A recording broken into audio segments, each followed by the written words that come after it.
un propriétaire veut construire une tour et se fait exproprier. Pour être pleinement dédommagé, ce qui doit se passer, c'est qu'il y ait tous les permis. Or, le problème, c'est que les municipalités livrent également des permis.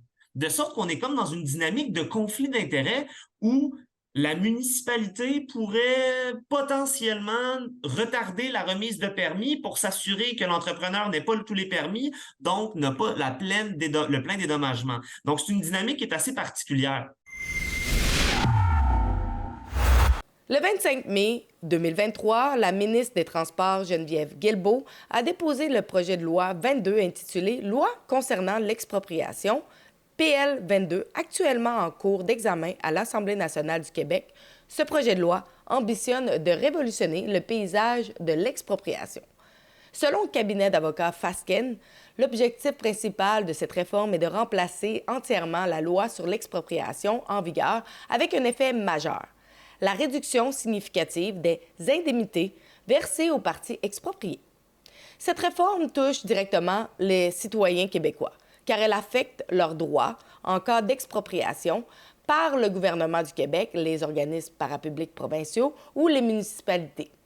Aujourd'hui, nous en discutons davantage avec Gabriel Giguère, analyste en politique publique à l'Institut économique de Montréal. Gabriel est un expert dans le domaine des politiques publiques et possède une expertise approfondie dans l'analyse des politiques gouvernementales. Sa connaissance des enjeux économiques et sa capacité à décortiquer les impacts des réformes législatives font de lui un invité idéal pour discuter du PL 22 et des implications qu'il pourrait avoir sur les citoyens du Québec. Aujourd'hui, Gabriel Giguère partagera son analyse sur les changements prévus dans le projet de loi, en mettant particulièrement l'accent sur la modification de la formule de calcul des indemnités versées aux propriétaires de terrains expropriés. Cette réforme, selon Gabriel, favorise les gouvernements au détriment des citoyens touchés par ces procédures d'expropriation. Mon nom est Gabriel Giguère, je suis analyste en politique publique au sein de l'Institut économique de Montréal. On appelle souvent l'IEDM, en fait l'IEDM qui est un laboratoire de recherche ou communément appelé think tank qui propose des politiques publiques là, pour une société plus prospère. Alors moi, dans cette organisation, mon rôle est justement de regarder les mesures proposées et potentielles de certains secteurs, notamment l'énergie, mais également le logement et le transport, pour faire la promotion de bonnes politiques publiques. Et la question du projet de loi sur l'expropriation m'amenait tout naturellement à traiter du sujet, étant donné l'ampleur sur la question de la propriété privée et des répercussions sur celle-ci que le projet de loi pourrait entraîner une fois que celui-ci serait passé. Donc, on sait que c'est comme un changement d'une loi qui était déjà présente. Est-ce que vous pouvez nous expliquer un peu comment ils ont modifié cette loi-là? Absolument.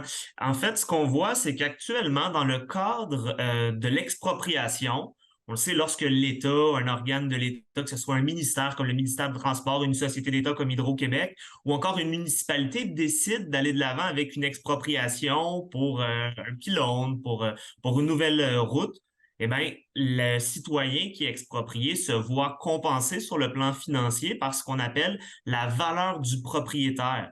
Donc, c'est d'une part la valeur marchande, hein, la valeur du prix du marché de la propriété, mais également celle à laquelle le meilleur usage que le propriétaire pourrait faire. Je prends un exemple pour un terrain, si le propriétaire pourrait construire notamment une tour à condo ou un duplex, mais il y a une possibilité là d'aller chercher un financement, plutôt une compensation financière plus importante que simplement la valeur de la propriété. Puis une chose à comprendre ici, elle est fondamentale, le propriétaire qui se fait exproprier par l'État, mais lui, il n'a pas son mot à dire.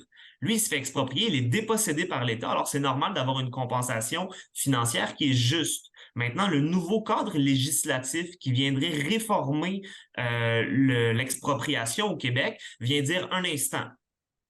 Ce qu'on fait ici, c'est qu'on met de côté la compensation financière sur la valeur du propriétaire pour aller plutôt de la valeur marchande. Donc, ça va être la municipalité, par exemple, qui une municipalité X va vous dire on a besoin de faire une nouvelle route ou peu importe, on va devoir vous exproprier de votre propriété. Ben, ça va être sa compréhension de la valeur de la valeur marchande. Donc, l'un des éléments qui est néfaste ici et où on voit une érosion de la propriété, c'est le fait que l'exproprié n'a pas son mot à dire. Donc, à la base, si la valeur marchande était suffisante, ben, fort est à parier qu'il aurait déjà vendu son bien. De sorte qu'avec ce changement-là, on vient vraiment constater l'érosion du droit de propriété au Québec. Est-ce que vous avez des exemples de comment que cette loi-là pourrait agir, mettons, dans certaines situations? Très certainement. Si vous avez un terrain, un grand terrain avec une maison, puis votre zonage vous permet de potentiellement construire un duplex, de diviser le lot puis de construire un duplex, puis vous faites exproprier cette partie du terrain-là. Aujourd'hui, si vous n'aviez pas encore entamé le tout, mais c'était dans vos projets quand même, ben, on va vous donner la valeur du terrain. Mais vous avez un projet à long terme. Puis auparavant, si vous aviez commencé à regarder, il y a possibilité d'être dédommagé avec le cadre actuel sur vos projets potentiels, ce qui ne sera plus le cas aujourd'hui. Il y a des petites exceptions dans le projet de loi qui va passer.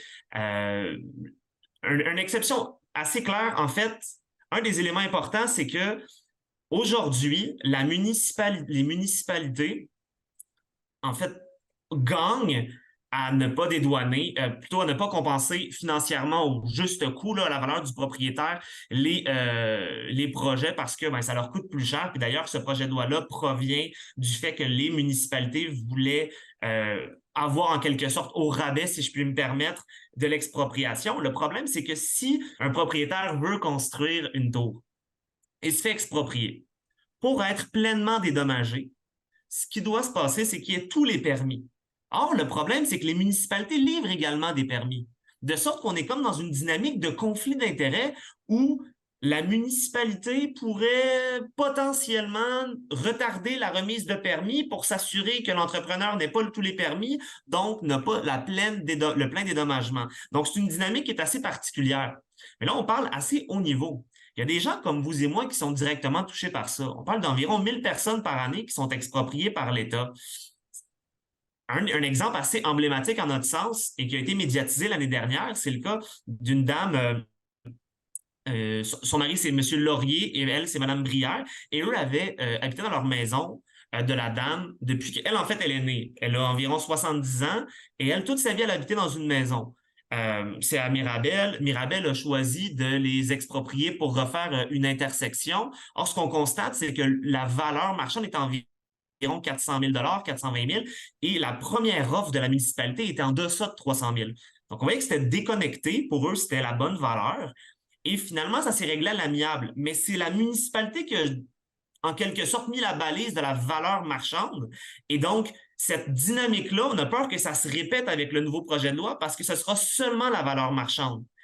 Et ils ont essayé, mais pour moi, ils n'ont pas tant essayé de vouloir augmenter ce montant-là en disant qu'il peut y avoir une compensation de convenance. Donc, l'impact émotionnel, psychologique qui est au maximum 20 000 ce qui est très bas parce que quand on a vécu toute notre vie dans une seule propriété, ben, c'est pas vrai que 20 000 c'est suffisant pour venir en quelque sorte, mettre le baume sur cette brisure-là qui peut être existentielle pour elle, parce que peut-être qu'elle voulait finir ses jours dans cette maison-là, qui sait. Donc, c'est une réforme qui est assez problématique, d'autant plus qu'au Québec, quand on regarde une analyse d'un centre politique qui s'appelle Frontier, sur le plan de la propriété privée, on constate qu'on est l'avant-dernière province dans un classement qui prend en compte la question des pouvoirs municipaux, de l'expropriation. Donc, le Québec est déjà bas dans la liste. Alors, réformer pour donner encore plus de pouvoir à l'État et moins de compensation aux citoyens, ce n'est pas quelque chose de bénéfique pour nous. Ça, c'est important que les gens le comprennent.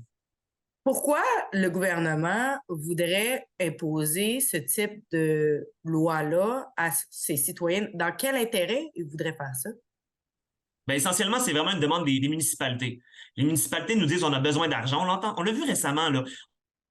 On a besoin d'argent pour les transports en commun. On a toujours besoin de plus d'argent. Je pense que vous, moi, tout le monde aussi pourrait dire ça de sa personne. Mais là, ce qui se passe, c'est que le gouvernement dit d'accord, je vous entends. Je ne vais pas vous donner plus d'argent nécessairement, mais je vais faire en sorte que quand vous expropriez pour vos projets, vous allez payer moins cher. Donc, c'est un peu de l'autre côté qui s'en va. Et donc, au final, ce qu'on voit, c'est que c'est les propriétaires, c'est les citoyens qui sont directement affectés par ça, parce que personne ne veut être exproprié. Là. Comme je vous dis, c'est probablement l'une des actions les plus intrusives de l'État. Donc, c'est la moindre des choses d'avoir une bonne compensation financière. Et comprenez-moi bien, quand je parle de compensation financière, la raison pourquoi elle doit être élevée, c'est parce que celle-ci agit comme un rempart à l'utilisation abusive de ce pouvoir. Parce que sinon, si on réduit le prix et qu'on rend, j'aime bien l'expression expropriation au rabais, ben, si on la rend trop accessible, ben, peut-être qu'on va voir une hausse de son utilisation. On constate que les municipalités veulent aller de plus en plus vers, là, on parle souvent de terrains de golf, l'expropriation pour les terrains de golf pour avoir de euh, plus grandes aires protégées. Mais ça, concrètement, comment ça s'articule? Ça va être beaucoup par des propriétaires qui vont se faire exproprier de leur terrain. Et on a même des demandes pour dire, lorsque l'on change le zonage pour rendre pratiquement impossible quelconque construction sur un terrain, on ne veut pas que ce soit de l'expropriation déguisée. Ben ça, c'est parce que c'est directement le citoyen qui est affecté. Donc, c'est un élément qui n'est pas encore dans la loi et qu'on ne veut pas voir dans la loi parce que là, ça fait en sorte que, ben, essentiellement, si on a un grand terrain, ben, on pourrait perdre une partie du terrain parce que la municipalité a décidé que ça allait être ainsi. Je pense que ça tient pas la route à cet égard. C'est pas dans le projet de loi. On espère que ce sera pas dans le projet de loi. Puis on va continuer à prendre la parole sur cet élément-là parce qu'au final, c'est le citoyen qui perd. Est-ce que vous êtes surpris de voir qu'il y a très peu de couverture médiatique à ce sujet-là? Je pense que c'est un sujet qui doit être plus médiatisé. Effectivement, là, on a quelques articles à gauche, à droite par des experts, mais c'est dommage de ne pas voir plus d'articles qui concernent directement les citoyens qui ont été touchés. Parce qu'encore une fois, des projets comme le REM, des projets d'élargissement de route, il y en a des citoyens qui ont été expropriés. Il y en a ça a été difficile et on les entend pas assez, je pense. Plutôt que de dire les grands concepts et d'expliquer à quel point c'est bénéfique, ce que je ne crois pas vraiment qu'il va être bénéfique comme projet de loi, je pense que vous l'avez bien compris maintenant, mais effectivement, c'est dommage et j'espère qu'il va y avoir des personnes qui l'ont vécu qui vont pouvoir partager davantage leur expérience parce que c'est une expérience qui est très certainement traumatisante quand on voit notamment le cas de la petite famille de Mirabel, surtout quand on est laissé à soi-même devant une mauvaise compensation, ce qui pourrait arriver de plus en plus avec la nouvelle mouture du projet de loi. Donc c'est dommage, effectivement. C'est comment que les gens, justement, pourraient faire en sorte que de faire un contrepoids pour faire en sorte que ce projet de loi-là ne passe pas? Oui. Déjà, à la base, je vous avoue que c'est assez difficile au sens où la CAQ est fortement majoritaire. Puis on le sait, en ce moment, on est en commission parlementaire. Donc, on en parle. Je pense que c'est les pétitions. C'est d'aller envoyer un message à votre député, envoyer des messages à vos députés pour dire je ne suis pas d'accord, je veux pas que ce projet de loi passe. Puis je pense que c'est la force du nombre à cet égard qui pourrait avoir un impact direct. Je vous avoue par contre que c'est compliqué étant donné que c'est un projet de loi qui provient du gouvernement puis qui est majoritaire, mais je pense quand même que le citoyen, puis c'est une bonne chose que ce que vous dites parce que, comme question plutôt, parce que le citoyen, des fois, son rôle n'est pas une fois aux 4 ans. Son rôle il est quotidien et donc de prendre en fait, de faire cette action-là, d'écrire directement aux députés serait une très bonne action pour essayer de faire pencher la balance. Il y a plusieurs façons d'encourager notre journalisme et une d'entre elles est d'aller sur notre magasin en ligne. Donc, je vous invite à aller sur rebelnewsstore.com et sur ce site web, vous pouvez voir tout ce qu'on a comme marchandises. Nous avons des chandails, nous avons aussi des cotons ouatés et nous avons aussi des tasses, plein d'autres choses pour vous gâter. Donc, allez sur rebelnewsstore.com, utilisez mon code Alexa10 pour avoir 10% et nous faisons la livraison partout au Canada. Donc, je vous invite à aller sur notre magasin en ligne.